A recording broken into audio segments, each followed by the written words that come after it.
Nitpick. He is our demon caster. You see he is magical as well, but he fills that role as the demon caster.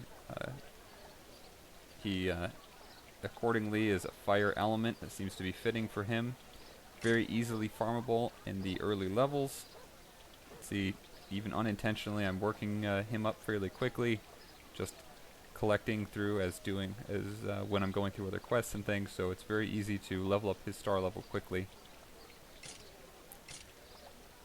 Looking at his traits, see that first one, which is in his name, magical, so he's taking less damage from non-physical attacks. And then Spirit of Fire, here is where we can see synergies with other fire-based units, increased attack for all fire allies. We've talked about a couple other fire-based characters recently in other videos I've put out that have other synergies, especially to increase damage on the fire. They seem to have themes with each of the elements. The water type seems to be highly defensive. There's a lot of taunting units, a lot of defense buffs. The fire side, again, as you might expect, the theme is more on damage.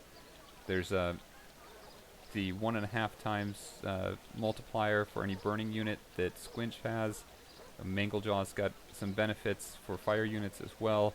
You could put together a really strong fire-based team that could do a lot of damage very quickly.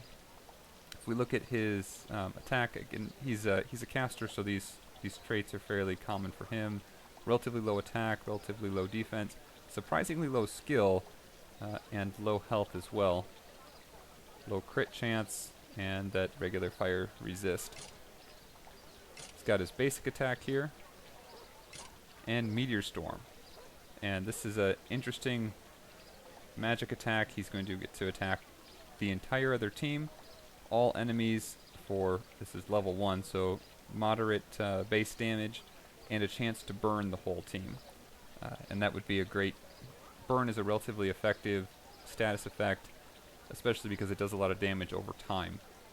So it doesn't do that huge amount right up front, but it can do devastating amounts of damage over time.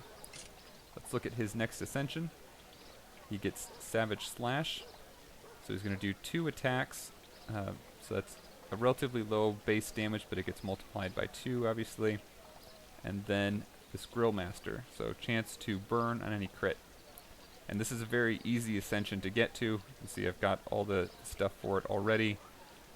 No Celestial Evos involved, so that's really good. A lot of these 1-stars characters, it's very easy to get their first ascension. So you can see a lot of benefits.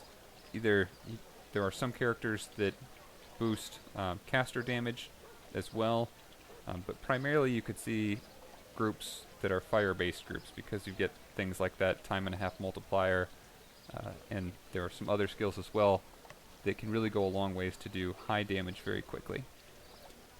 That said, I think he's relatively squishy for campaigning. It might be a bit of a pain. I don't like to use revive potions often unless I have to. Campaigning's really not that hard if you use a relatively tanky team. You can just do it slowly. So I wouldn't put him in a party for that as much, but a couple on different sides you could see strong teams for offense or defensive for dungeon raiding. And I think especially with an all fire team that gets high buffs, you could do a lot of damage that way.